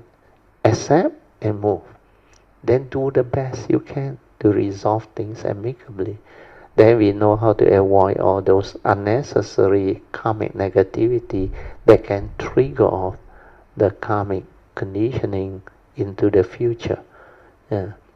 Even though not so real, not what we think, but there is such thing as life, existence. There is such thing as the law of karma. There is such thing as the unconditioned Dhamma, the wisdom. So all this need to be cultivated, developed as understanding. Then with both the unconditioned Dhamma and conditioned Dhamma, we can understand life and truly live life to the fullest. That's how the Mahayana teaching, the Supreme Vehicle teaching, become beautiful. True emptiness is wonderful existence. This is talking about life, existence. And life or existence become meaningful and wonderful once you comprehend this and have a clear understanding of both the conditioned and the unconditioned Dhamma. And this teaching is very difficult to come by. Even now you read the Mahayana Dhamma book, they cannot explain until this level of clarity about the unconditioned and the conditioned. Most of them teach you only the what they call the Dhamma aspect, but they cannot link to the whole of the existential teaching, to life, to existence, to the unconditioned Dhamma and conditioned Dhamma. To have that person has to be a true cultivator who has gone through the Bodhisattva way. Otherwise, they cannot understand and they cannot teach. Okay, you continue. Yeah, PJ. Yeah. Yeah, Brother Teo. For me, acceptance of what is actually the hard truth. But if we do not have the understanding of the Dhamma, it is actually very difficult to accept. It's very difficult to have that understanding, to live it. But for you and most Kayamita, you all have developed the understanding much better already than before. That's why you all can confront it much better. Even just now in the Heart Sutra sharing, the lady that report, she can go through all those means she has developed the cultivation, the acceptance and all those things. When she can actually see it and the mind state has become so different, and she can really explain even in the reporting that nowadays her mind does not stir like before, does not react, able to come to terms with whatever that happened, and the mind has become so different. No more fear, no more worry, no more anxiety, no more panic attack and all. No more. Like you said, the reality, you can come to terms with it. But that is the most important. But that is the truth. Understand? No matter what you do, you cannot change what is. But what is the reality. Condition like that. Things has to be like that. It cannot be otherwise. If you want things your way, which is not nature's way, you suffer. That's what dukkha is all about. Yeah. The grasping aggregate, upadana khandas, is dukkha. So the grasping aggregate is the result of non-acceptance.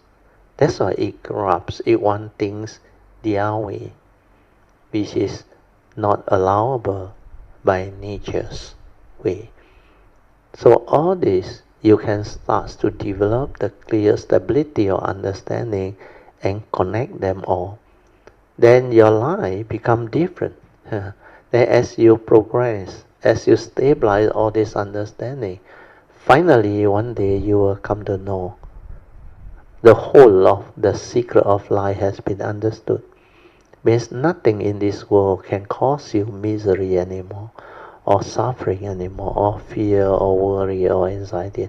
Where you will come to know the deep reality and understanding. He know you, he know me, not what you think. Because everything is just, like we say, a phenomenal world of consciousness and form. They come and they go, and they are all dependent originating entity, no reality.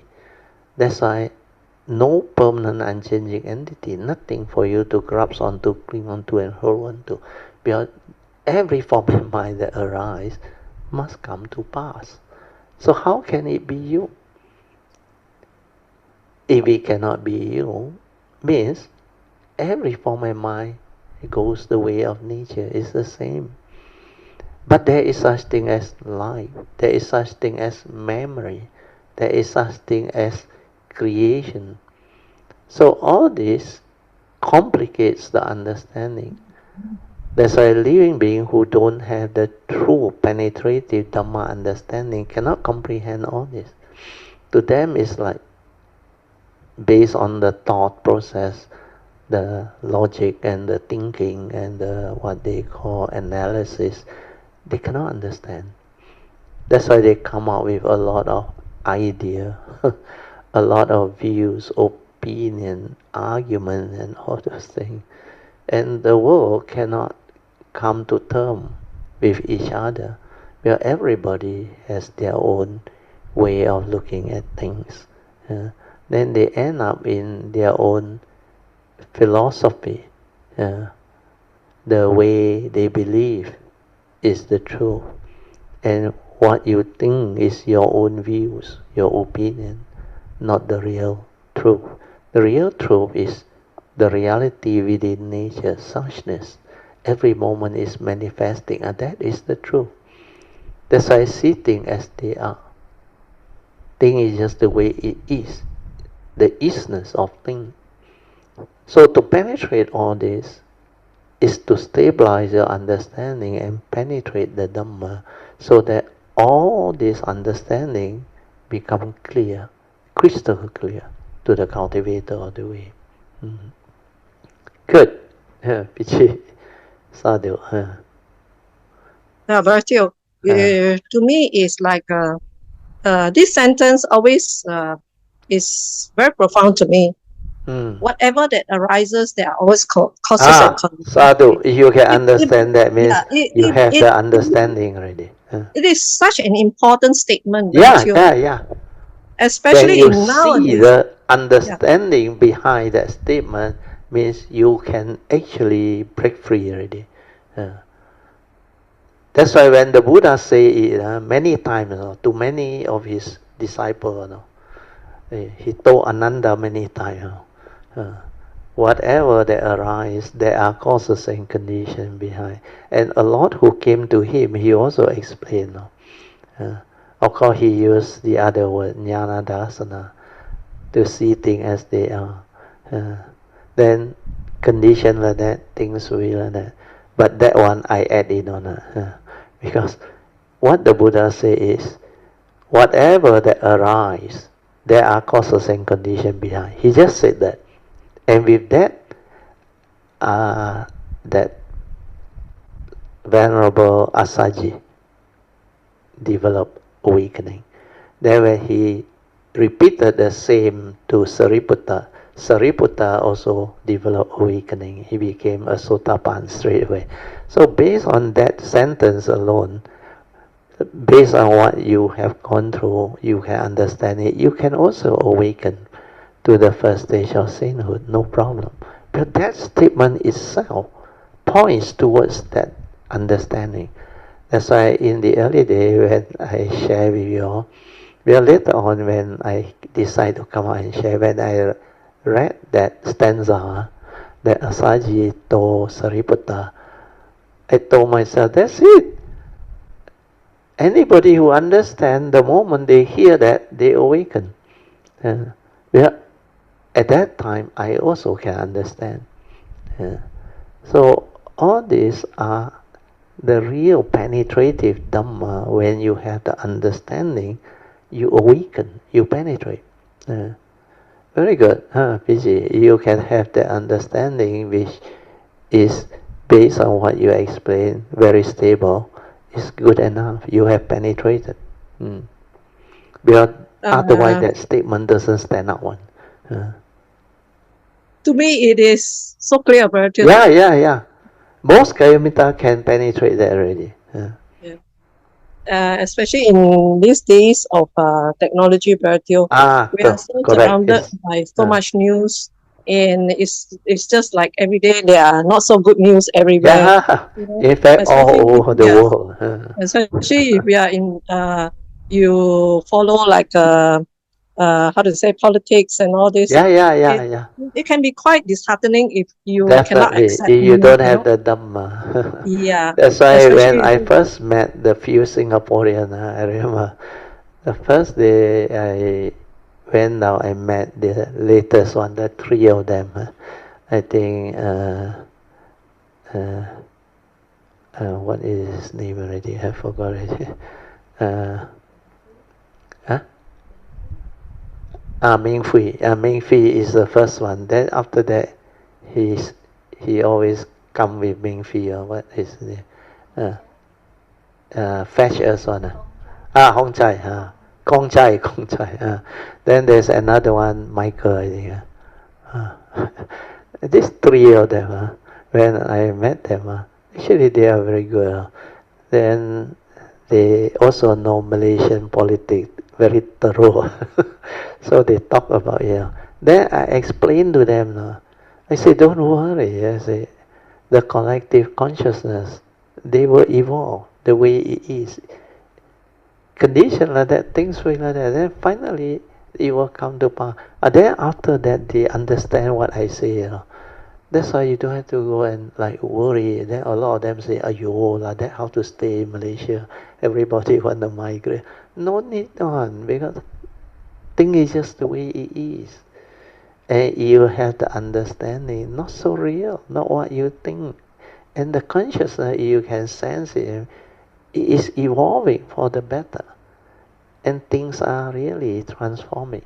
That's why after that, I think they start to see what is happening, and they start to develop the understanding. All this will become clear, and what you share is very good, based on the present our civilizations, social media, news, and all those things. Every moment, every instant, like you say, a lot of negativity of news happening, even local, overseas, or all over the world. So if you don't have the Dhamma understanding, you cannot cope. You will be affected, and most of the time you can hear them when you go for dinner or whatever. Man Yuen want to share. Afterward, please give me 5 minutes. Now, okay, Man Yuen got something to share. Okay, I let PG continue first. Yeah, but you see, like just what is happening in the Middle East. Ah, yeah. You know, it's like from Palestine, it Yeah. goes to Lebanon. From Yeah. Lebanon, now it has gone to Syria. Yeah, So, yeah. like, if we don't have the Dharma, we'll start to worry. Yeah. What is War three, happening to you the know? world and all those Yeah, things. Then a the lot of people Ukraine war, and unnecessarily now with yeah, Trump coming in and all those things. yeah. So if you don't have that type of understanding, your mind will stir and Yeah, you create definitely. unnecessary anxiety and all that. Fear, worry, Yeah, anxiety. yeah. All you have to do is you look at Facebook and you look at all the comments. You know, The social media, my that's why all come out. only advice to people Yeah. who participate in Facebook has always been, if you have nothing good to say, please keep it to yourself. Sadhu. That Don't is go and good write all advice. this all these unnecessary things, because I see a lot of people get so stirred up, and Yeah. you know, the way they talk is like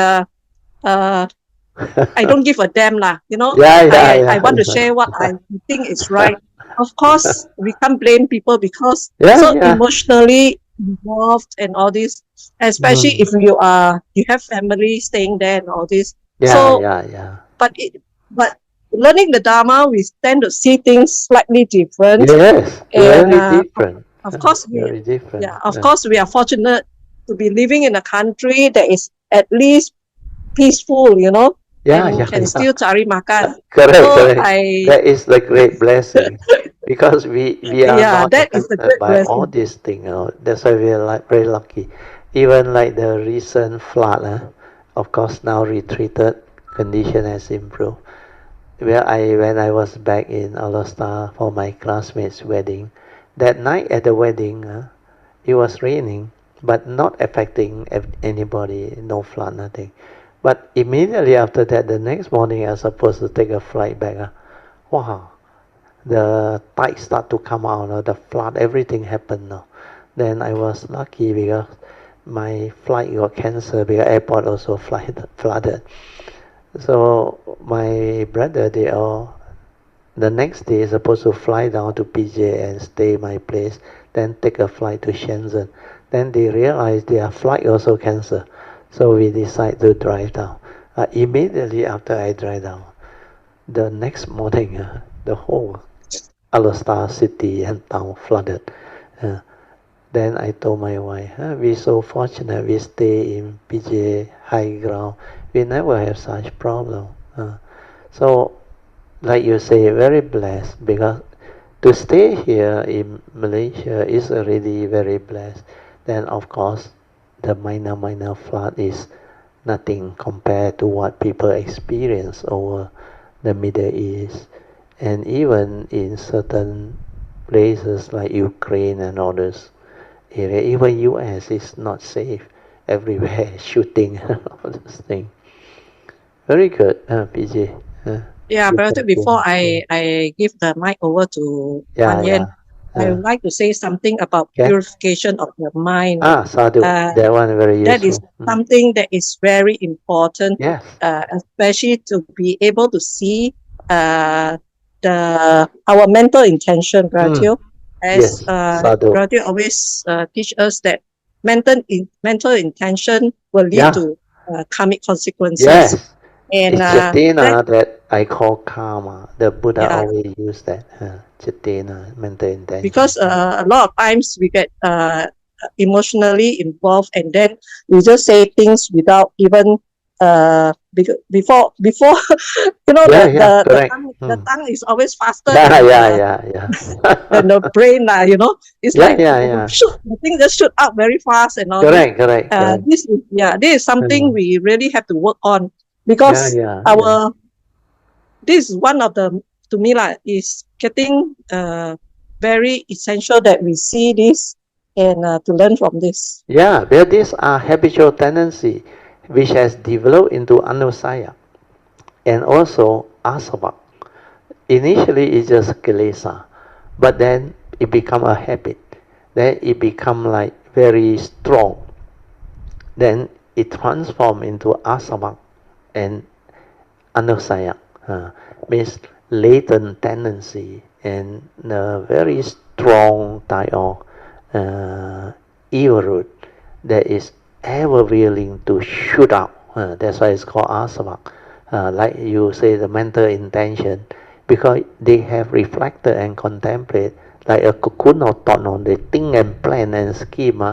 Then condition only, like machine gun, they shoot out non-stop.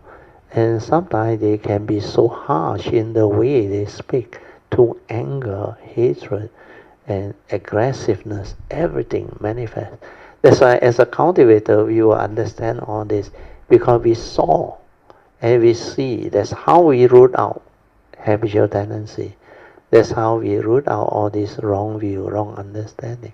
And we know how to develop the understanding to love ourselves, not to allow our form and mind to be afflicted, to be entangled in all this, what they call karmic negativity. That's why you will reach a point where the sense restraint becomes so stable. It cannot break the precept, it cannot violate it, it cannot stir and react and do all those things. And this is what cultivation is all about. All this will become clear to the cultivator. Very good, Vijay, Sadhu. Yeah. You Brother, not stable enough. I can Never see mind, at least you see all this the thing means coming up, but I correct. still let it go. But this is the beginning, and the transformation process is happening, because to see is the first thing. Then to understand and stabilize the understanding so that you will not stir again is the subsequent cultivation which will happen. Because this is how cultivator of the way will progress. That I said, to understand the significance of the statement that the Buddha said is a very powerful beginning. Then after that, to see the mental intention like you came to realize is very important. Then from there, you nip it. You develop the stability or understanding to actually reverse or straighten your view, so that it will not stir anymore, so that it will not arise and become what it is like before. So all these are understanding that can happen. Very good. Sadhu. With this, I would like to end, and again, I would like to thank Brother as always for your dedication in teaching the Dhamma to all of us, and your patience too. Sadhu, Sadhu. Okay, Man Yuen, you can come in. Yeah, Radio Sadhu PG, Radio. I just share this because I felt yesterday after listen to this talk. Yesterday, I felt that there was a lot of Dharma happening. Yeah. Yeah, you feel that? Yeah. Yes. But I just focus on one, so that it might help Poh Lian. Yeah, Poh Lian, Poh Lian. The lady, because when I see her and listen to her also, I feel. But yesterday, okay, for the others who didn't know, yesterday the Kayu Nasi Kanda restaurant 50 years anniversary. So they invited the public to go, and they invited everyone to go. It was a free makan. It just happened that Sis Poh Lian came, and then at the moment with a friend. Also came. So for me, wow, I was thinking, what a coincidence. Exactly at the time when I and my wife was also there. We arrived almost the same time.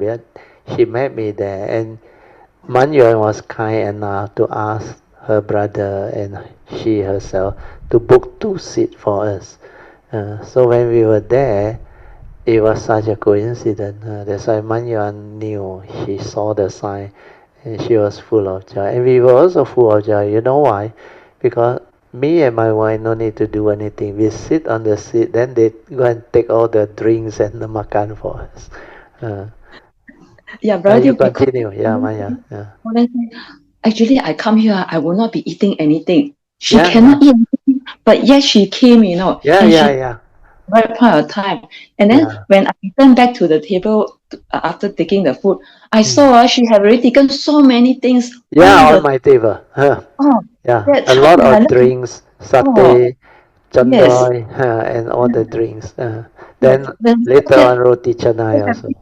Then the kambing, the mutton. The mutton was very well done that day. Like she had handled everything already. Yeah. And, that's why she doesn't look like her leg is having problem. Yeah. Then now I understand. Maybe I don't know. I just want to invoke the power of her wholesomeness so that for her, will sadhu. get well. Yeah. Just like that, I really hope sadhu. that she will get well. Yeah, sadhu. Sadhu. Very good. So, Puja Lian, you should rejoice and thank Mun Yuen for developing the understanding to help. Good. Puja Lian also wrote something. Is it real coincidence? I enter from another end and find my friend.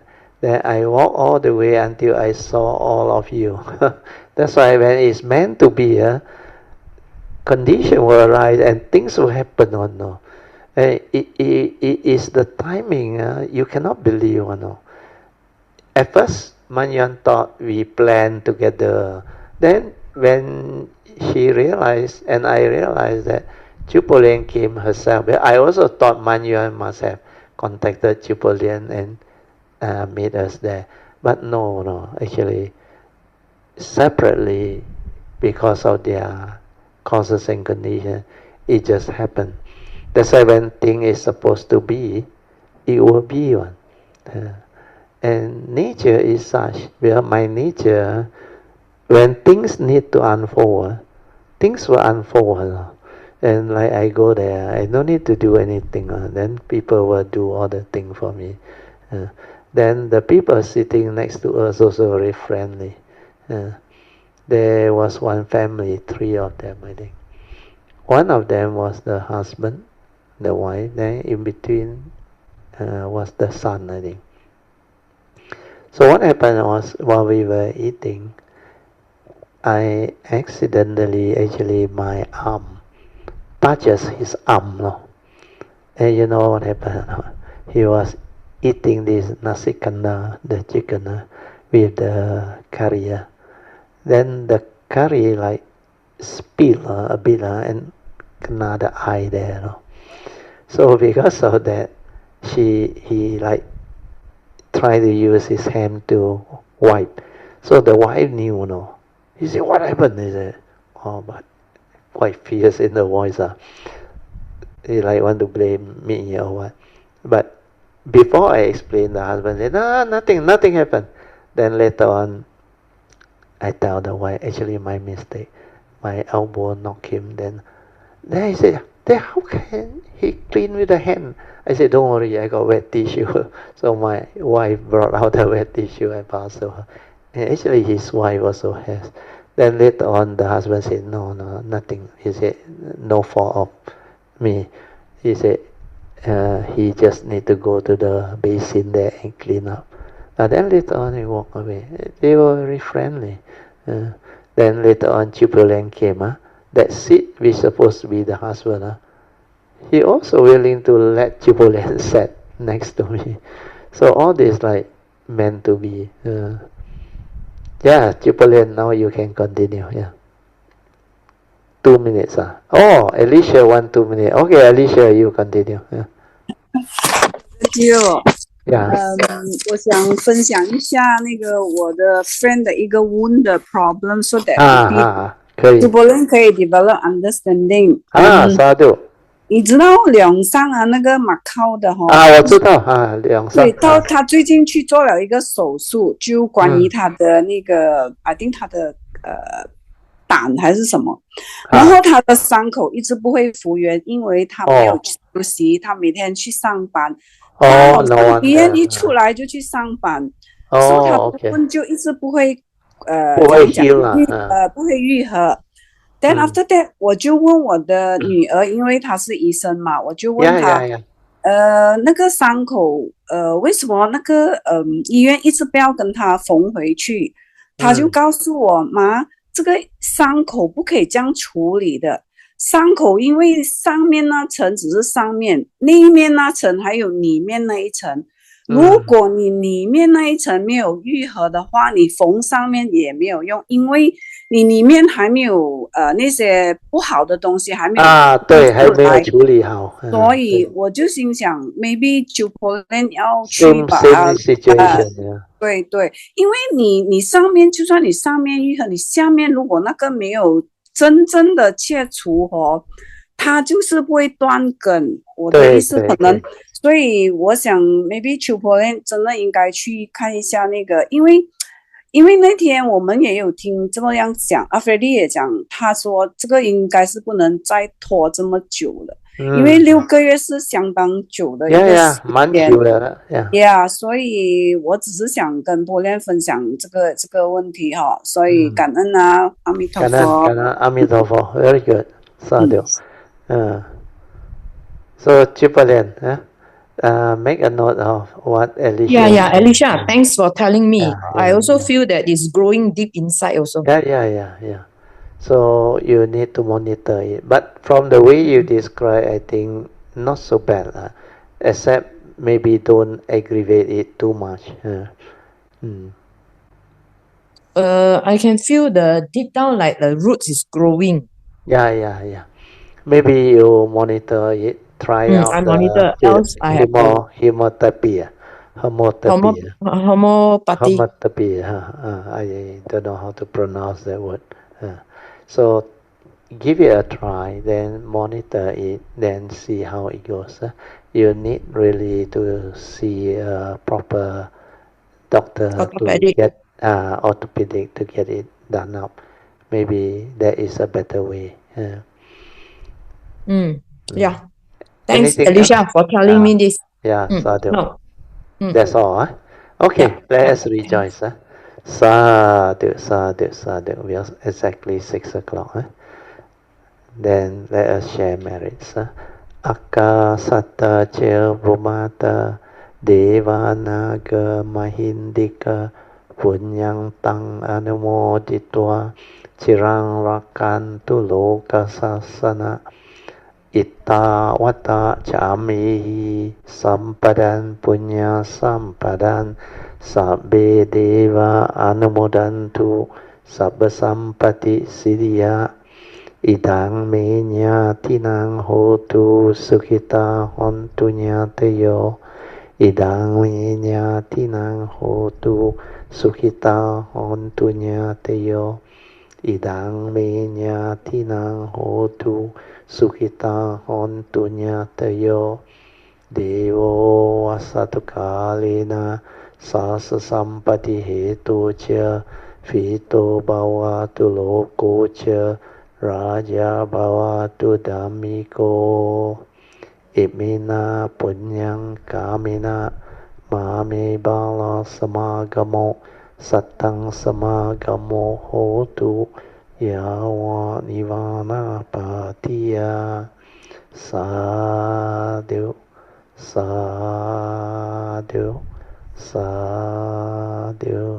Okay, you can now pay respect mindfully to Lord Buddha and all the worthy ones and Kuan Yin Bodhisattva. Then we end. Thank you. Sadhu.